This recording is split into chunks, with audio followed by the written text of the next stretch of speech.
বরগুনা জেলা পুলিশ এলাকার মাদক দ্রব্য নিয়ন্ত্রণের জন্য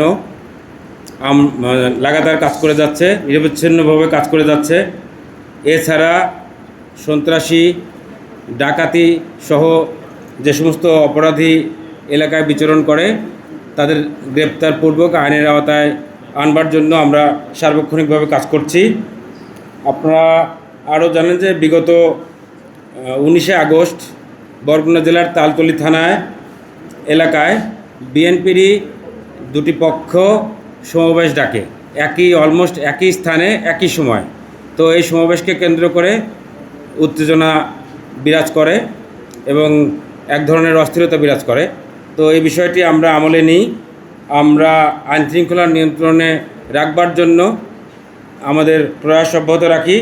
আমরা সদর থেকে, পুলিশ লাইন থেকে অতিরিক্ত ফোর্স মোতায়েন করি, ডিবির পুরো টিম তালতলীতে মোতায়েন করি এবং তালতলীর যে পুলিশ ফোর্স ছিল তাদেরকেও আমরা ডিপ্লয় করি প্রপারলি। এর পাশাপাশি আমরা র্যাপিড অ্যাকশন ব্যাটালিয়ন র্যাবের ফোর্স নিয়ে আসি তালতলীতে। কোস্টগার্ডের কিছু ফোর্স ছিল তালতলীতে, তাদেরকেও আমরা মাঠে নিয়ে আসি। আমরা অ্যাক্টিভলি যেন কোনো রকমের কনফ্লিক্ট না হয় দুটো পক্ষের মধ্যে, সেই বিষয়টি আমরা নিশ্চিত করবার জন্য আমরা আমাদের তৎপরতা চালাই এবং পাশাপাশি যারা নেতৃবৃন্দ আছে তাদের সঙ্গে আমরা যোগাযোগ রক্ষা করি, কথা বলি যেন আপনারা শান্ত থাকবেন। পলিটিক্যাল প্রোগ্রাম হবে কিন্তু সেটি যেন শান্তিপূর্ণভাবে হয়।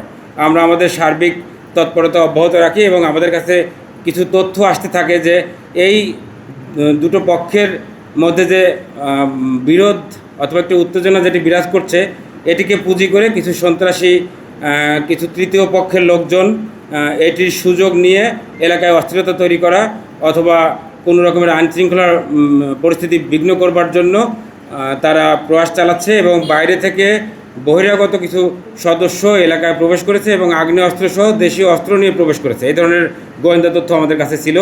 সেই তথ্যের ভিত্তিতে আমরা কিন্তু আমাদের তৎপরতা অব্যাহত রাখি, আমাদের গোয়েন্দা কার্যক্রম আরও জোরদার করি। আমাদের ফোর্স অফিসারকে প্লেন ক্লথে, সিভিল পোশাকে আমরা বিভিন্ন জায়গায় ডিপ্লয় করি।